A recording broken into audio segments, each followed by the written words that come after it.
बिस्मिल्लाहिर्रहमानिर्रहीम। अस्सलाम वालेकुम। मैं सैयद इमरान शफकत आपकी खिदमत में हाजिर हूँ। आज एक बार फिर PDM का सरबराही इजलास नतीजा खेज साबित नहीं हो सका। इजलास सरबराही था और वीडियो लिंक के ज़रिए शहबाज शरीफ साहब, मरियम साहबा और नवाज शरीफ साहब भी उसमें शरीक थे। मौलाना फजलुर रहमान साहब ने अपने दीगर जो उनके कोलीग्स हैं या जो दीगर उनके अतिहादी हैं उन समेत जो है वो एक प्रेस ब्रीफिंग दी और इजलास के बाद जो उन्होंने जो तफसीलात बताई वो तफसीलात सुन के मुझे तो बड़ी हंसी आई, क्योंकि वो मौलाना साहब की अपनी जो बॉडी लैंग्वेज थी वो उनको पता था कि मैं फोके फैर कर रहा हूँ। फोके फैर मतलब मेरा ख्याल है ये समझाना मुश्किल बात नहीं। हवाई फायरिंग कह लें, फोके फायर नहीं कहना, हवाई फायरिंग कह लें। हवाई फायरिंग कर रहा हूँ। और वो जो उन्होंने जुमला एंड पे बोला कि 6 दिसंबर को फिर इजलास होगा और हम इंतहाई खूबसूरत और बातदबीर ऐलानात का ऐलान करेंगे। अब ये वो खसियानी बिल्ली खंबा नोचे, ये मौलाना फजलुर रहमान साहब की जो कह रहे हैं कि मैं तहजीब के दायरे में रह के बात कर रहा हूँ, अगर कोई तहजीब से आगे पीछे ये बात है तो मैं माजरत चाहता हूँ, पेशगी माजरत, कि मौलाना फजलुर रहमान साहब को खुद पता है कि वो लोगों को आके ब्रीफिंग में इस तरह के ऐलानात कर कर के तो वो कुछ लोगों को बता नहीं सके, डिलीवर नहीं कर सके। कोई उनका इजलास, PDM की कोई तहरीक, उनकी कोई मूवमेंट नतीजा खेज साबित नहीं हो सकी। कल स्टेयरिंग कमेटी ने बड़ी तजावीज़ जो तैयार की थी कि जी कि हम वो लॉन्ग मार्च का, तो उन्होंने मार्च का महीना तजवीज़ किया था, यानी कि सर्दी सुर्दी निकल जाए और फिर करेंगे। लेकिन साथ में उन्होंने पहिया जाम हड़तालें, शटर डाउन की जो तजावीज़ तैयार की थी, वो तैयार से मुराद ये है कि वो उनके कहने का मतलब था कि ये एप्लीकेबल है, इनके ऊपर पूरा अमल भी हो सकता है। लेकिन कोई ऐसी वजह है जो PDM के जो सरबराहान हैं उनको, या उस जमातों की इस इत्तेहाद के जो सरबराहान हैं वो इस तरफ नहीं आ रहे, मतलब एजिटेशन की तरफ नहीं आ रहे, या वो कह लें कि एक बाकायदा तहरीक चलाने की तरफ नहीं आ रहे। नवाज शरीफ साहब ने आसमान जहांगीर कॉन्फ्रेंस में जो एक इशारा दिया था वो बात भी आज जो है वो अगर पार्टी के अंदर, यानी इजलास के अंदर अगर हुई हो तो हुई हो, अदरवाइज़ तो वो नहीं हो सकी, उसकी खबरें नहीं आई। और फिर यहाँ तक कि मैं अगर आपको ऐलानात उनके सुनाऊँ जो प्रेस ब्रीफिंग में उन्होंने दिए, आपने शायद सुने हो। वो पहली बात उन्होंने कही कि जी कि हम ये जो इजलास हुआ था कौमी असम्बली का और सेनेट का मुश्तरका, ये टोटल गैर कानूनी था और इसकी जो हैं अपना जितनी कानून मंजूर किए हैं ये दस्तूर की खिलाफ वर्जी हैं, क्योंकि टेक्निकल बातें, क्योंकि ये बिल जो होते हैं या एक ऐवान से मुस्तरशुदा हों फिर उनको जॉइंट सेशन में लाया जाता है, तो ये आइन के आर्टिकल 70 की खिलाफ वर्जी हैं कि जनाब के वो बिल नॉन मुस्तरदशुदा, गैर मुस्तरदशुदा बिल पेश कर दिए गए हैं जॉइंट सेशन में। मतलब ये में इधर उधर की बातें हैं, वांगियाँ टेढ़ियाँ जिसको हम कहते हैं। कौम का ये हाल है कि पेट्रोल 70 साल में 80 रुपये पर पहुंचा था, लेकिन 3 साल में 146 रुपये तक पहुंच चुका है और नवीद ये सुना दी गई है कि ये 176 रुपये तक जाना है मार्च तक। फिर आ जाए कर्जा 70 साल में कोई 25,000 अरब रुपये पर पहुंचा था इस मुल्क का, लेकिन 3 सालों में ये 45,000 अरब रुपये हो चुका है। डॉलर 70 साल में 105 से ऊपर नहीं गया, इन्होंने 175 रुपये का जो है वो बेंचमार्क इसका बना दिया है। चीनी 70 सालों में जो है वो 55 रुपये तक पहुंची थी 70 साल की तमाम तर नालायकियों के बावजूद, लेकिन इमरान खान साहब की इस हुकूमत में 150 रुपये तक पहुंची है। इसी तरह ये बड़ी तफसील, आटा 35 रुपये से यानी तकरीबन कह लें कि 70 रुपये तक पहुंच गया। जो सोना है वो 50,000 रुपये से 1,10,000 रुपये तक पहुंच गया।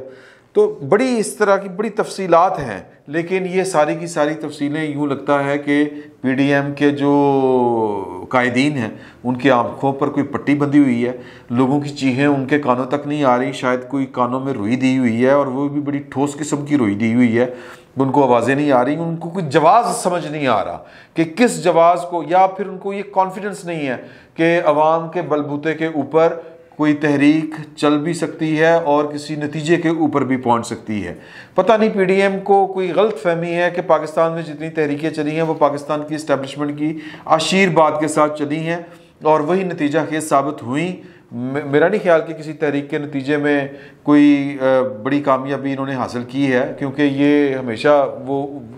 ढोल की उधर बज रही होती है तो डांस, ये कथक डांस ये कर रहे होते हैं, ये धरने, लॉन्ग मार्च, ये वो।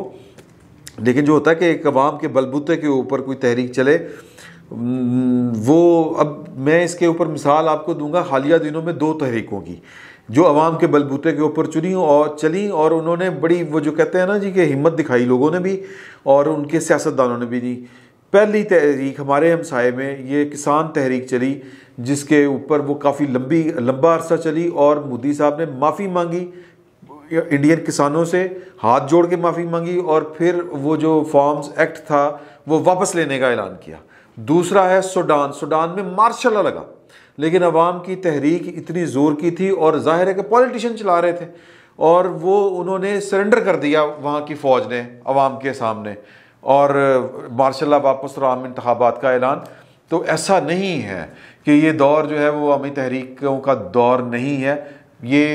हमारे जो लीडर हैं, मेरा ये ख्याल है अपोजिशन के कि इन्होंने कभी अवामी पॉलिटिक्स जो है वो उस तरह से नहीं की। वोट ले लेना, इलेक्शन हो जाना और प्रेशर बना देना एस्टेब्लिशमेंट के इशारे के ऊपर किसी हुकूमत के ख़िलाफ़, वो फिर जनाब वो अंदरों इधर सज्जी खब्बी करके कभी किसी अदालत के ज़रिए, कभी 58(2)B के ज़रिए असम्बलियाँ तड़वा देना, इस तरह के काम करवा लेना। ये मेरा ख्याल है कि पाकिस्तान की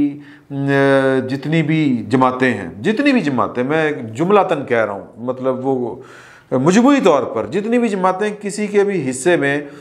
कोई खालिस्तन अवामी मूवमेंट चलाना उनके मुकद्दर में नहीं है, ना उन्होंने ये किया है।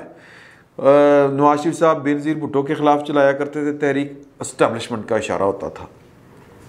बेनज़ीर भुट्टो साहबा नवाज शरीफ साहब के ख़िलाफ़ तहरीक चलाया करती थी, एस्टेब्लिशमेंट के इशारे होते थे।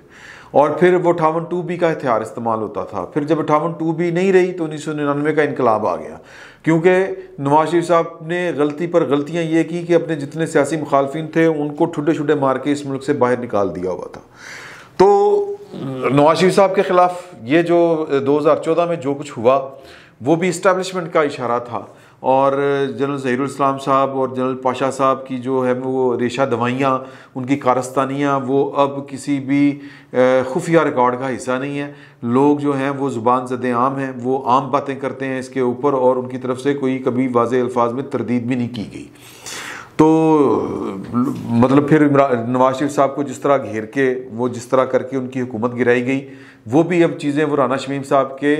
एफिडेविट से लेके ये जो ऑडियो लीक हुई है फैक्ट फोकस वालों ने जो की है साकिब निसार साहब की, यहाँ तक आ जाएं तो एक साजिश के नतीजे में वो हुकूमत जो थी वो उससे जान छुड़ाई गई और एक साजिश के नतीजे में जो इमरान खान साहब हैं उनको लाया गया। ये वीडियोस कह रही हैं और इन वीडियोस और लीक ऑडियोस, इनकी जो पड़ताल, इनकी तस्दीक, इनकी तरदीद, इनकी एग्जामिनेशन, इनका जिसको कहते हैं ना जायज़ा, इनके लेबॉर्ट्री टेस्ट, ये हमने नहीं करवाने, ये हुकूमत ने करवाने हैं। अगर वो ये भांत भांत की बोलियां बंद करवाना चाहती है हम जैसों की कि जी के नवाज शरीफ को भगाया गया या गिराया गया और इमरान खान को लाया गया, ये हम नहीं कह रहे, ये उस वक़्त के जो चीफ जस्टिस थे वो कह रहे हैं। अगर इनसे ये जान छुड़वानी है तो फिर उसका तरीका ये है कि किसी इंटरनेशनल लेबॉर्ट्री से इस तरह की जो ऑडियोज़ हैं उनका एग्ज़ामिन करवा लें। तो कहने का मतलब ये है कि टोटल पाकिस्तान की तारीख में जितने भी इनकलाबात आए, इनकलाबात मैं इन्वर्टेड कॉमों में कह रहा हूँ, ये वो साजिशों की पैदावार थे, वो साजिशों के नतीजे में आए थे। तो अब भी मेरा ख्याल है कि PDM जो है वो तमाम तर अपने दावों के बावजूद यही गल है कि वो हिम्मत नहीं पकड़ रही कि यार के अवामी तहरीक को जो है उसको शुरू किया जाए या अवाम के बलबूते के ऊपर भरोसा किया जाए, एतमाद किया जाए। लोग जो हैं वो जितने तंग हैं वो कोई सचमुच का इनकलाब भी बर्पा कर सकते हैं, तब्दीली ला सकते हैं, वो उस तरफ नहीं आ रहे। वो किस तरफ जा रहे हैं? वो नवाज शरीफ साहब की जो लाइन, अब अगर हम ये कहें कि जी के इस वक्त PDM जो है वो बुनियादी तौर पर आज के इजलास के बाद, क्योंकि कहा गया कि जी 6 दिसंबर को फिर एक इजलास होगा, उस इजलास में हम फैसला करेंगे, ऐलान करेंगे कि हमने क्या करने जा रहे हैं। और वो अपनी तरफ से आज टीज़र दे रहे थे कि बड़े ऐलानात की तवक्को है। कोई बड़े ऐलानात की तवक्को फिल वक्त नहीं है जब तक मुझे लगता है कि या तो कोई इशारा ना हो या फिर नवाज शरीफ साहब जो अंदर की खबरें बाहर आ रही हैं, वो मैंने पहले भी आपको बताई थी बात कि वो कह रहे हैं कि जी कि हमें ये जो नए साहब आए हैं या जो पुराने साहब गए हैं, ये जो तब्दीली हुई है, इस तब्दीली का हमें बगौर जायज़ा लेना है और किसी को अफेंड नहीं करना। यानी कि उनके वो अभी आके बैठे हैं, अभी उन्होंने ब्रीफिंग्स लेनी है, अभी उनको, मेरा मतलब है कि वो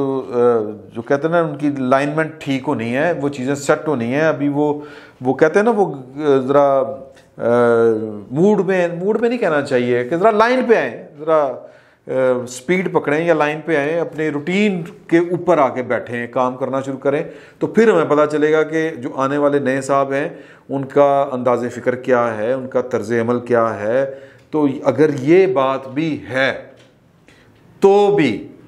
मैं समझता हूँ कि फिर आप किसी और की तरफ ही देख रहे हैं, किसी और के हाथों की तरफ देख रहे हैं कि जनाब वो क्या कर रहे हैं। फ़र्ज़ करें कि अगर जो है वो फैज़ साहब वाली जो कह लें कि पॉलिसीज़ वो कंटिन्यू रहती हैं, तो फिर पीडीएम क्या करेगी? क्या पीडीएम में इतना हौसला है कि वो फिर लोगों को कहे कि जी ये ऐलान तबल जो है वो हमने जंगे तबल ये बजा दिया है, तो अब लड़ना है, मरना है, निकलना है, निकलो। मेरा नहीं ख्याल, ये सिर्फ़ और सिर्फ वो कहते हैं ना जोड़ तोड़ वाली ही पॉलिटिक्स कर रहे हैं और खिलवा रहे हैं इदारों को कि जनाब के, और चांस ले रहे हैं। बाकी ये हर पॉलिटिकल पार्टी का अपना हक है, वो जैसी भी सियासत करे। तो अगर मतलब ये कि पॉइंट इसमें मुझे जो समझ आ रही कि फ़िल वक्त इत्तफ़ाक़ राय पीडीएम के अंदर मौजूद हमें नज़र नहीं आ रहा, और जिस तरह से या जिस तेज़ी के साथ अवाम में मायूसी भी फैल रही है और अवाम का टेम्परामेंट लूज़ भी हो रहा है, और इमरान खान साहब की नाकामियों के एतराफ़ जिस तरह करके उनके अपनी हुकूमत के कारिंदे कह लें या उनके कलपुर्जे कह लें या उनके जुज़ कह लें, वो तक कर रहे हैं, तो उसके बाद यूँ लगता है कि पाकिस्तान की जो इस वक्त की अपोजिशन है वो अवामी मसाइल से और ला ताल्लुक़ लाबल्द जो भी आप कहना चाहिए वो हो रही है, और एक खला पैदा हो रहा है अवामी उमंगों, अवामी सोचों, अवामी गज़ो गज़ब और अपोजिशन की सुस्ती, या अपोजिशन की मुनासिब लफ्ज़ ये होगा कि